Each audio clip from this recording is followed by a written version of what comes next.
ஆண்டவர் இயேசு கிறிஸ்து உங்க மேல எவ்வளவு அன்பு வைத்திருக்கிறார் தெரியுமா? உங்களை நேசிக்கிற மாதிரி உங்களுடைய குடும்பத்தை நேசிக்கிறார். ஒருவேளை உங்களுடைய குடும்பத்துல சிலர் இயேசுவை நேசிக்காம இருக்கலாம், நம்பாம இருக்கலாம். ஆனாலும் அவர்களை உங்கள் நிமித்தம் நேசிக்கிறார்.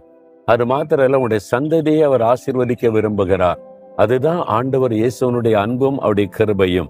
உங்களுடைய சந்ததி ஆசீர்வாதமா இருக்குமா? உங்க வம்சத்தையே ஆசீர்வதிப்பேன்னு ஆண்டவர் வாக்கு கொடுக்கிறார். எவ்வளவு பெரிய பாக்கியம் இல்ல? உங்கள் நிமித்தம் ஆண்டவர் சொல்றார், என் மகனே உன் நிமித்தம், என் மகளே உன் நிமித்தம், உன் சந்ததி உன் வம்சத்தை நான் ஆசீர்வதிப்பேன் ஆண்டவர் சொல்லுகிறார்.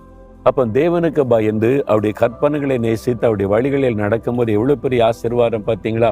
உங்களுடைய சந்ததியே கர்த்தரால் ஆசீர்வதிக்கப்பட்டிருக்கும். உங்களுடைய பிள்ளைகள், பிள்ளைகளின் பிள்ளைகள், உங்களுடைய வம்சம் ஆசீர்வதிக்கப்பட்ட ஒரு வம்சமாக இருக்கும். அதுதான் தேவனுடைய விருப்பம். இன்றைக்கு அப்படி உங்களை கர்த்தர் ஆசீர்வதிக்க போகிறார். உங்க பிள்ளைகள், பேர பிள்ளைகளை குறித்தெல்லாம் கலங்குறீங்களா? இல்லைங்க, என்ன பிள்ளைகளே எனக்கு கிடைக்கலன்னு நினைக்கிறீங்களா? ஆண்டவர் ஆசீர்வதிப்பார்.